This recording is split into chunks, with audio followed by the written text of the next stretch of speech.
copains, des amis qui me disaient que Laetitia, avec tout ce que tu fais, les terrains, tes constructions, ce genre de choses, tu ne vois pas que tu fais fuir les hommes. Arrête un peu, non. Maintenant, dis ça? oui, je t'assure que arrête un peu tout ça là, tu ne vas jamais trouver un mari. Tout ça parce que je suis juste ambitieuse et je me donne les moyens d'atteindre l'objectif. Ouais. Parfois, je me disais que est-ce que je suis maudite?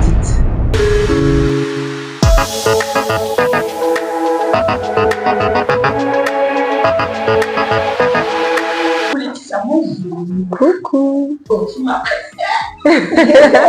ma belle. Dans les deux sens du terme. C'est le bonjour. C'est le bonjour. Pas trop stressé? Pas stressé. Bon, un petit peu quand même. Plutôt fatiguée. Comme là, on est en train d'enchaîner. Hier, il y a eu la dot. On a vu tes petits pas de danse. Donc, c'est ça, une dot qui finit à presque 2-3 heures du matin. Et là, tu viens de toquer à ma porte à 7 heures du matin. Donc, fatiguée, mais quand même hâte de vivre ce beau jour. Ouais. Donc, alors, moi, je te connais dans la vraie vie, je connais un peu ton parcours, et puis, en plus d'être mariée, ma cliente, on est d'abord des papiers, fort ensemble. Je trouve que tu as un parcours très inspirant. Oh, en termes de parcours, tu me poses la question en termes professionnels d'abord, c'est ça? Oui. Ok. En termes de parcours professionnel, bon, comme tu le sais, la plupart des gens le savent peut-être, j'ai vécu 28 ans à l'étranger. Et je suis arrivée au Cameroun il y a 6 ans. Donc quand je suis arrivée, j'ai d'abord lancé le Beauty Store Glow et après j'ai aussi intégré l'entreprise Diageo. Donc mon parcours, je vais dire en termes de carrière, se porte bien. Aujourd'hui, je suis toujours à Diageo qui est une multinationale et qui a aussi, comme tu l'as dit, sa réputation de bien traiter ses employés. Et en parallèle, je mène pas mal d'autres activités entrepreneuriales, que ce soit dans un cabinet immobilier, dans la promotion immobilière en général, et dans l'architecture et le design d'intérieur. Donc tout ça, en fait, c'est toute une société qui a plusieurs branches dans tout le secteur de l'immobilier et du design. Et ces activités aussi me permettent d'avoir je vais dire, un train de vie assez confortable. Voilà. C'est comme je t'en cherche, quoi. Alors, plus ce background intéressant, je veux savoir, on t'appellerait donc, on te dirait, on dirait que tu es pas encore indépendant, même si tu ne te réclames pas. Apparemment. Mais tu sais que dans certaines bouches, c'est une insulte. Hein. Oui, en fait, est-ce que ton statut n'a pas influencé certains hommes? Est-ce que ton statut, penses-tu, n'a pas joué en ta défaveur, surtout que nous sommes en Afrique, où on sait que ce sont toujours les hommes qui sont assez gentils, mais aujourd'hui, maintenant, les femmes aussi, on se bat quand même pas mal. Donc, je veux savoir, est-ce que ton statut a influencé tes relations avec les hommes? Totalement. Ouais. Parfois, je me disais que, est-ce que je suis maudite? Ah ouais? Maudite dans le sens, pas que ma vie n'est pas bien, hein, mais dans le sens que, est-ce que le fait d'avoir un certain confort est une bénédiction comme ce que les gens pensent?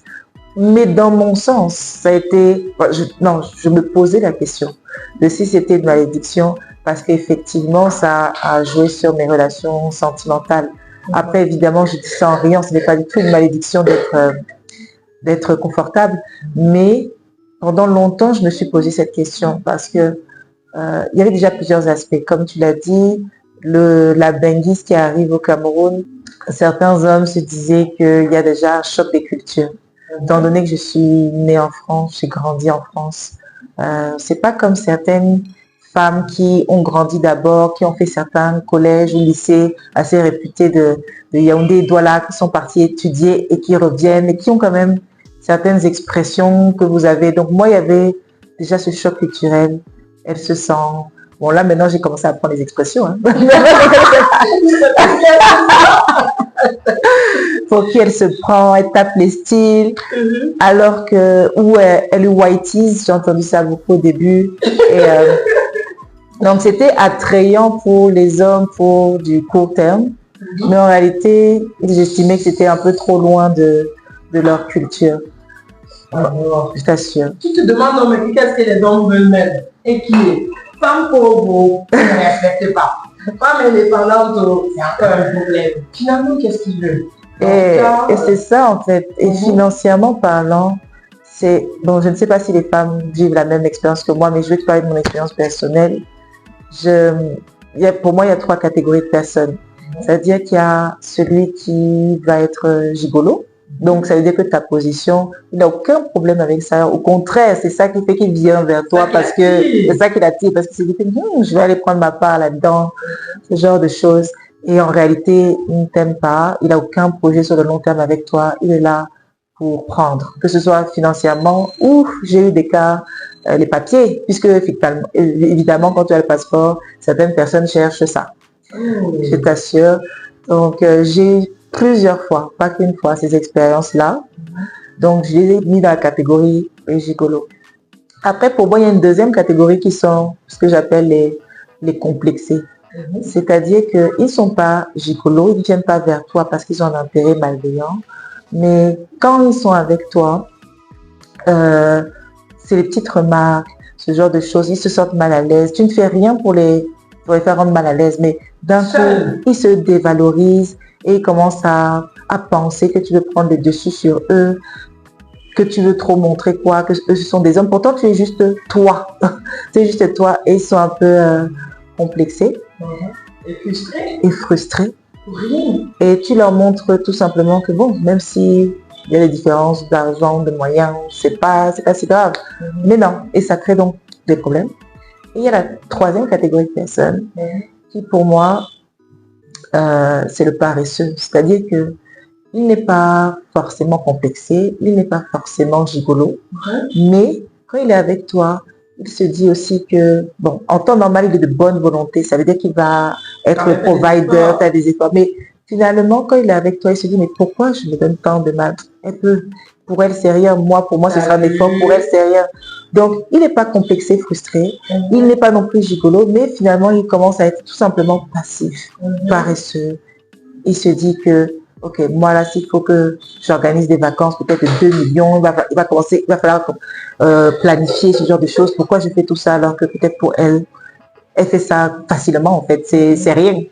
Donc, cette catégorie-là aussi est problématique parce que c'est pas parce que pour moi ou sur une autre personne, c'est rien, qu'en fait, ça doit te décharger de ta responsabilité d'homme. Et Dieu merci. Bon, moi, j'estime que c'est rare parce que j'ai mis 8 ans, bon, 34 ans, disons, pour trouver. Et après, il y a une catégorie rare des personnes qui, que tu aies des moyens ou pas, qu'ils en aient ou pas, ils ne regardent pas ça. Tout ce qu'ils regardent, c'est la personne. Complexée par quoi, d'ailleurs, cette catégorie se pose la question. Parce que si quelqu'un ne gagne pas forcément beaucoup de moyens, il peut aussi avoir l'ambition ou le faire. C'est éventuellement. Tout à fait. Ou alors être fier de sa femme. Et bon, il y a aussi cette catégorie-là que j'ai aussi eu à rencontrer. Et ça se passait bien. Le problème était à d'autres niveaux. Donc, je les ai un peu mis comme ça. Et pour moi, cette dernière catégorie est assez rare.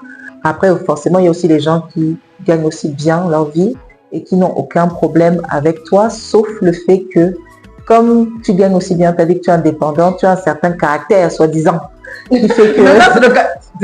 c'est ça. Donc, maintenant, c'est déjà le caractère, le problème. Il y a une partie là, c'est d'abord les moyens. Une autre partie qui a aussi les moyens, peut-être plus les moyens que toi. Ils vont aussi avoir du mal avec toi. Parce qu'ils vont se dire que non, elle gagne aussi bien sa vie, donc elle a aussi un certain caractère qui va faire qu'elle ne sera pas soumise. Donc finalement, le débat de la soumission. Le gars qui n'a pas les moyens, c'est un problème. Celui qui a les moyens, c'est aussi un problème. C'est aussi un problème. Donc finalement, ce n'est même pas une question d'argent pour moi, c'est une question de mentalité, d'état d'esprit. Parce que j'ai eu aussi des personnes qui gagnent beaucoup plus ou qui sont très à l'aise financièrement et qui étaient provider. Mais à la fin de la journée, c'était la personnalité de savoir que comme je suis indépendante, même si tu es provider, je ne vais pas forcément venir te demander quelque chose. Et certains hommes aiment ça. Que s'il te plaît, bébé, chérie, je veux ci, je veux la voiture. Et il a les moyens de le faire, il le fait. Mais moi, ce n'est pas dans ma personnalité. Voilà. Donc, comme ce n'est pas dans ma personnalité, je vais le faire de mon côté et ça leur pose un problème. Donc, je touche. Je touche. Je t'assure. Moi, je suis très impressionnée par le fait que tu as réussi à catégoriser ça. Hein. C'est important. Parce que souvent, même on n'arrive pas à se rendre compte qu'au final, c'est donc des catégories. Et quand tu comprends dans cette configuration, tu peux donc, quand tu demandes quelqu'un savoir que celui-ci, tu veux le placer dans telle classe ou pas, et ça te permet de, entre guillemets, te protéger, tu vois. Effectivement. Donc là, ça bien fait, je pense que nous tous, on est petits, là, tu vois, parce que effectivement. La catégorie est par ici, la maman. Mais tu vois le genre, donc ça veut dire qu'il peut. Oui. Mais comme il sait aussi que tu peux, il se dit que et que tu ne demandes pas. C'est ça, parce que moi, je suis le type de femme qui ne demande jamais. De par ton éducation. C'est ça. Parce que je suis indépendante, je ne demande jamais rien. Et donc, le gars a les moyens, il peut. Il voit que toi, tu peux aussi, peut-être même à égalité. Mais comme tu ne demandes rien, il se dit que pourquoi je vais me donner la peine? Il me demande bien, elle est OK avec ça. Ça, pour moi, c'est la catégorie des paresseux. Qui tire avantage finalement de la situation et qui se laisse faire. J'ai une personne, vraiment, un jour j'ai demandé quelque chose que j'estimais être légitime pour nous deux. Donc c'était pas que, oh s'il te plaît, je veux l'argent de la coiffure ou ce genre de choses. C'était, j'ai demandé sa contribution pour quelque chose, un projet commun qui était bénéfique pour nous deux. Et il m'a sorti une phrase que, mais tu es ridicule, tu gagnes 3 fois plus que moi. And I was like, it's not the point actually, because c'est un projet qu'on fait à deux. On s'est dit que, ok, on fait ça tant. C'est peut-être pour ça qu'en fait, on dit qu'il ne faut pas faire 50-50 ou ce genre de choses, ou contribuer. Parce que en réalité, même une autre personne ne m'aurait même pas demandé ma participation. Ouais. Mais comme moi, il aurait tout fait. Mais comme je suis ouvert d'esprit, il n'y a pas de souci. Moi, j'ai pas de problème à apporter ma contribution. Mais maintenant, on a dit ça. Le jour arrive et qu'il faut maintenant mettre les contributions ensemble pour faire notre projet. Il me dit que mais tu es sérieuse. Mais toi, tu peux faire ça facilement, sans même avoir à me demander. Tu gagnes 3 fois plus que moi. Donc, si tu mets tout, ça change quoi pour toi puisque c'est des poussières. Sérieux. Ça veut dire qu'il se décharge complètement de sa responsabilité. Et il estime ça totalement normal. Et puis, en fait, il était sans gêne. Sans gêne. C'est-à-dire qu'aujourd'hui, en fait, on a une catégorie d'hommes là qui veulent qu'on soit nos mamans d'avant, soumises, qui ne dérangent pas, soi-disant, mais ils ne veulent pas être nos papas d'avant. C'est ça. Parce que nos papas d'avant, ils étaient les pourvoyeurs de toute la famille. Hein. Oui. Ils étaient pourvoyeurs de toute la famille, ils étaient respectueux, ils étaient responsables. Tu vas voir nos papas, ils se sont mariés tôt. Hein. Ils nous ont eu tôt, ils ont fait. Mais du coup, là, maintenant, on a donc cette catégorie d'hommes qui voulaient qu'on soit nos mamans d'avant, on ne voulait pas être nos papas d'avant, qui, justement, étaient pourvoyeurs de tout et savaient qu'ils étaient les chefs des familles, assumaient leur rôle, s'engageaient vite devant les familles parce que le fait de se marier, c'était un signe de respect. C'est-à-dire que quand tu étais devant les gens qui étaient mariés, quand tu n'étais même pas marié, on te regardait bizarrement parce qu'on se disait que si tu n'arrives pas d'avoir géré même ta famille, est-ce que ce sont les opposés de responsabilité que tu pourras? Parce que tu vois même que même jusqu'à présent au Cameroun, hein, quand tu n'es pas marié, il y a des postes qu'on ne te donne pas. Parce qu'on se dit que une famille, c'est d'abord une petite entreprise, hein, parce qu'il faut gérer les loyers, la compote, machin, et tous les enfants à l'école. Et donc du coup, qu'est-ce qu'on va faire? Je ne comprends pas. Toi, quand il faut te poser cette question sans gêne. Sans gêne. Et pourtant, ce qui est amusant, c'est que ça aurait été une autre femme. Il l'aurait fait, hein, sans se poser la question. C'est pour ça que pour moi, il entre même dans la catégorie des paresseux. Parce qu'à partir du moment où la chose en question, tu l'aurais fait pour une autre femme sans même te poser la question parce que tu estimes que tu es l'homme. Mais qu'avec moi, la même situation, tu ne le fais pas parce que tu es en train de te dire que en fait, je n'ai pas besoin de le faire, je parais, je peux être passif et elle peut le faire parce que moi, ça va quand même être un petit poids, même si je peux le faire, alors que pour elle, pas. Bon, pourquoi je ne le fais pas? Alors que sur le principe, tu es censé le faire. Ou du moins en partie dans mon cas de figure. Parce que c'était comme ça qu'on s'était accordé. Mais bon, à partir de ce moment-là, moi je comprends aussi. Bon, c'est aussi un mix complexé, paresseux, c'est un peu, ça va ensemble. Mais ce qui est assez drôle, c'est que le paradoxe des hommes qui disent qu'ils veulent des femmes qui travaillent, parce que j'ai rencontré des hommes qui disent non, moi, celle qui ne travaille pas du tout, ou je vais Je suis pas là. devoir tout faire pour elle. Elle est juste à la maison, elle ne travaille pas. Je n'en veux pas. Je veux au moins quelqu'un qui a un boulot, qui puisse aussi soutenir et dans le foyer, ce qui est une très bonne chose. Mais maintenant, quand cette femme donc fait ça et que elle le fait peut-être bien et qu'elle commence à avoir un peu les moyens, ça devient un problème. Ils veulent finalement quoi? Ils disent qu'ils ne veulent pas la femme indépendante, forte, mais ils ne veulent pas non plus celle qui est trop soumise et qui est à la maison. Donc je pense que c'est, pour répondre à ta question de base, c'est très difficile. Bon, je dirais dans un contexte mondial, mais là on est au Cameroun, pour les femmes qui décident de se battre alors que c'est tout à leur honneur, de pouvoir s'émanciper, de pouvoir s'affirmer. Mais le revers de cette médaille, c'est que certains hommes se sentent complexés, frustrés, ou commencent à tomber dans la paresse, ou je ne sais pas tout ce que j'ai dit auparavant. Et pour mon expérience personnelle, ça a été difficile parce que je suis arrivée à un point où je me suis demandé si il fallait que j'accepte et que je me résigne à choisir un compagnon dans ces cas de figure-là et que c'est comme ça si vraiment je veux fonder ma famille et mon foyer, ou alors ce n'est pas une fatalité en soi si je n'ai pas la personne. C'est ça. Et je me suis même posé la question que est-ce que finalement il ne faut pas que j'arrête de courir après le travail, après les opportunités business. Donc je voulais même baisser mon niveau de vie. Oh mon Dieu. Effectivement, je me suis posé la question et j'ai même des amis, pas des dragueurs ou des copains, des amis qui me disaient que Laetitia, avec tout ce que tu fais, les terrains, tes constructions, ce genre de choses, tu ne vois pas que tu fais fuir les hommes. Arrête un peu, non. Maintenant, dis ça. Oui, je t'assure que arrête un peu tout ça là, tu ne vas jamais trouver un mari. Tout ça parce que je suis juste ambitieuse et je me donne les moyens d'atteindre l'objectif. Là où tu es. Parce qu'on ne va pas dire que quand tu es arrivé au Cameroun, il y a 6 ans, tu avais ça, mais moi j'étais quand tu es arrivé au Cameroun, il y a 6 ans, tu avais ton projet Glow. C'est tout. C'est tout. C'est tout. Tu étais dépaysé, tu n'étais pas intégré, tu as dû te forcer une place. Moi j'étais venue. Effectivement. Donc tous ces efforts, parce que tu veux le mariage, justement, il faut laisser. Et justement, finalement, je me suis posé la question, est-ce qu'il ne fallait pas que je reste à cette époque-là où, bon, j'avais pas une vie non plus modeste, mais plus modeste qu'aujourd'hui. Et ça m'aurait peut-être un peu plus aidé parce que moi, je ne fais que courir. En réalité, je ne sais pas marcher. Je ne sais que courir et mes rêves, mes attentes sont énormes, vraiment énormes. Donc, plus j'avance, plus ça se multiplie, etc. Et je me suis dit que Laetitia, peut-être il faut que tu arrêtes de courir. Il faut que tu arrêtes de courir et là, ça va attirer la personne qui ne se sentira pas complexée. Et après, je me suis dit, ma belle, c'est même pas la peine, c'est trop tard. C'est trop tard. J'aurais dû faire ça quand j'avais peut-être 24 ans. Mais là, à mon âge, même si j'arrête de courir, c'est déjà trop tard. Donc, soit je prends mon mal en patience, soit je ne sais pas. J'ai voulu me résigner à un moment donné. Et tu sais quoi? Je vais te dire une confidence. C'est au moment où tu te dis que c'est bon, c'est pas pour moi.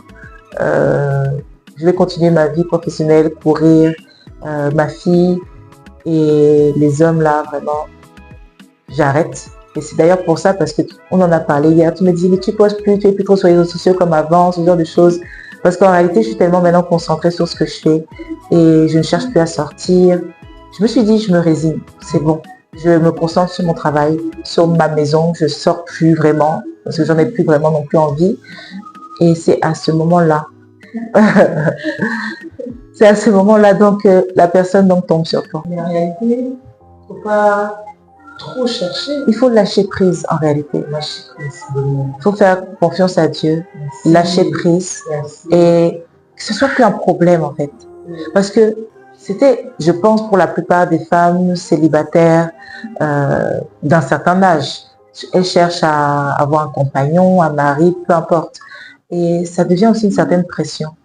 Et je suis tombée dans cette pression-là, sachant que j'avais aussi tout ce qu'on a cité avant, c'est-à-dire c'est marrant, je vais appeler ça le handicap d'être ce qu'on appelle femme forte et indépendante. Alors que ce n'est pas un handicap. Je n'ai jamais entendu dire ça, sortir ça de ta bouche. Non, les femmes soumises. Et donc à partir du moment où tu te dis, bon, je lâche prise, je me concentre sur autre chose, c'est pas grave, finalement, est-ce que c'est même obligé? Donc quand tout ça est entré dans ma tête et que j'ai commencé à me focaliser sur autre chose et vraiment ne plus être il faut que, c'est alors là que soudainement tout ça c'est débloqué. Tout ça c'est débloqué. Je pense que finalement, Dieu nous apprendre la patience, nous apprendre aussi, comme il a dit, à ne pas s'attacher finalement à ces biens de la terre, entre guillemets, je dirais, parce que le fait d'avoir aussi un homme, la chance, un peu comme si c'était des biens de la terre, je pense que Dieu, ça veut dire que le moment où tu te concentres sur ta mission, sur ce projet qu'il a mis dans ton cœur, et tout, je crois que quand il se rend compte que tu es concentré sur ce pourquoi sur ta mission, c'est qu'il se passe, je crois qu'elle est prête. Je vais lui envoyer ce qui lui manque. Parce que là, tu te rends compte que c'est comme si en fait, il te permettait d'abord de te réaliser professionnellement avant de t'envoyer ta personne qui est vraiment bon dans cette heure. Il y a d'autres personnes qui envoient d'abord la relation sérieuse des maris et des enfants avant d'envoyer des situations financières stables. Donc, mais tu sais, avec le recul, je me suis même dit, un peu comme toi, c'est-à-dire que d'autres personnes ont ça plus tôt. Moi, si j'avais eu ça plus tôt, je n'aurais pas réalisé les choses que j'ai réalisées. Très sincèrement. C'est-à-dire que si je l'avais eu plus tôt, je ne suis pas sûre que j'aurais le drive que j'ai au quotidien et que j'ai avancé assez rapidement dans les choses que j'entreprends. Parce que j'aurais eu un mari, j'aurais peut-être à cet âge-là 3 enfants, ce genre de choses. Donc tout ça aussi, c'est, comme tu as dit, c'est une petite entreprise, le foyer, qui m'aurait freiné dans... Exactement. Donc, effectivement, finalement, à la fin de la journée, ce n'est pas une malédiction. C'est une bénédiction. Il a juste choisi que son temps, que je me réalise d'abord professionnellement parlant, que je réalise mes rêves. Donc, et oui, et finalement, c'est quand je suis quand même assez bien et stable. Même comme je n'estime pas que je suis arrivée, qu'il m'envoie la personne qui va pouvoir maintenant combler un autre aspect de ma vie en fait, et avec qui je vais pouvoir partager tout ça. Donc ce verset nous dit, ne me presse pas de te laisser, de retourner loin de toi. Car où tu iras, j'irai. Où tu demeureras, je demeurerai. Et où tu mourras, je mourrai. Et c'est là que je serai avec toi.